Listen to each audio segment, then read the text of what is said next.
Get your sportsbook accounts ready. Get your money ready. Get ready to secure the bag. Today's the NFC East turn. Let's go.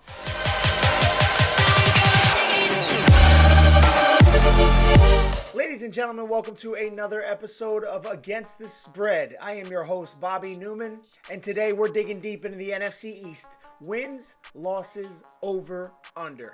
Secure the bag, baby. It's all about that money, that bread, that dinero.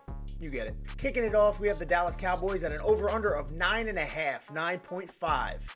The over a minus 160 and the under 135, positive money. Now, I think it's safe to say I don't like the Cowboys. A lot of America doesn't like the Cowboys, but they're America's team because I don't know. I hate the Cowboys. However, all biases aside, Dak Prescott is a pretty good quarterback, at least during the regular season. Say what you want about him. I don't care. He's a good regular season quarterback. Ezekiel Elliott is Ezekiel Elliott, and the offensive line is that offensive line. Now, Michael Gallup's a rising star. Amari Cooper's already a star. Their offense is legit, and their defense got better too.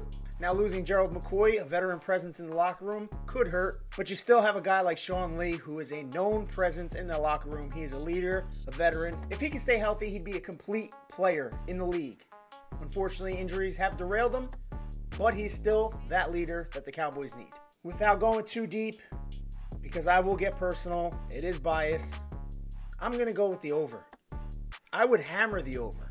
9.5 games seems to be a low number for a team that plays in the NFC East, a team that gets the Washington R-words, whatever they're called, and the New York Giants twice a year, and also a team that plays Philly tough. I want to put it on record and tell you guys to hammer the over. 9.5 at minus 160, not the best payout. However, put money on it. You're going to win. I promise you. Over.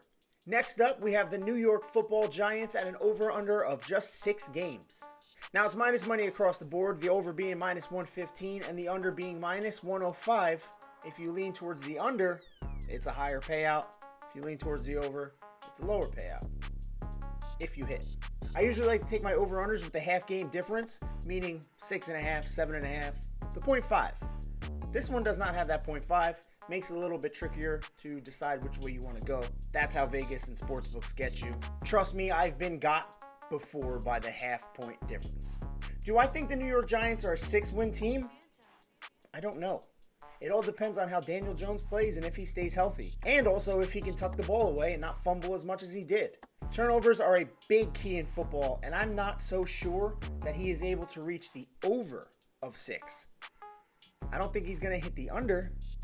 I think he's going to push right at 6. Personally, I'm staying away from this. I think the Giants are a 6-win team this year. That's why I'm going to stay away from this. However, for the video, at minus 105, I think it's a safe play. I'm going to take the under. Sorry, guys. Next up, fly, Eagles, fly. The Philadelphia Eagles at an over-under of 9.5. 9.5 games, plus 100 for the over, minus 120 for the under.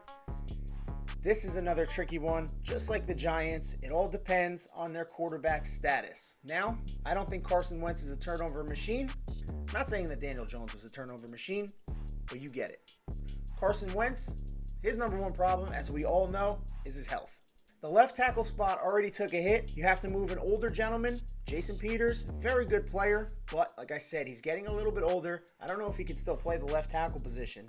They signed him as a left guard. It has the potential to be a messy situation. The wide receiver that they drafted, Jalen Reagor, he's hurt. There's already questions at that position. Zach Ertz can only do so much, along with Miles Sanders. I think at this point it's already up to the defense, and I'm not too sure if they can do it. 9.5 is a high number for a team that plays in a tough NFC, decent NFC East. I think they're just going to beat each other up because the NFC East always seems to play, fairly well against each other. Plus 100 for the over, minus 120 for the under.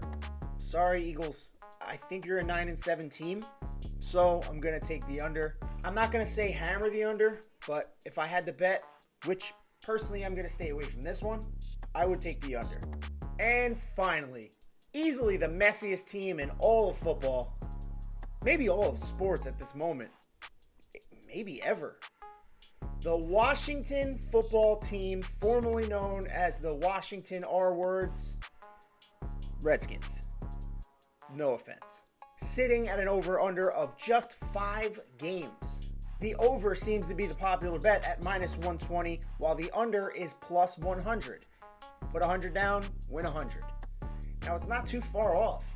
A lot of bettors seem to be taking the under since that number seems to be dropping. At last check, I believe it was like plus 120 or something like that. I saw that a couple of days ago from the time I filmed this video.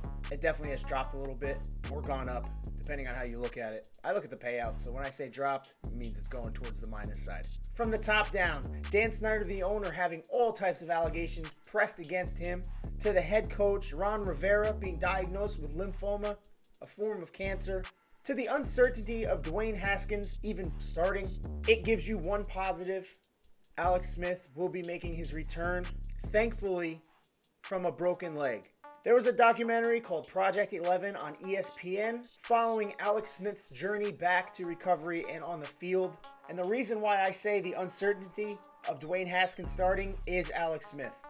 That man has fought through multiple surgeries, multiple scares of death, to be in the position that he is in now. I don't think he is going to back down from this fight. He hasn't backed down from one yet. The uncertainty is real in Washington, and I don't think there's any clear picture of what the hell is happening over there.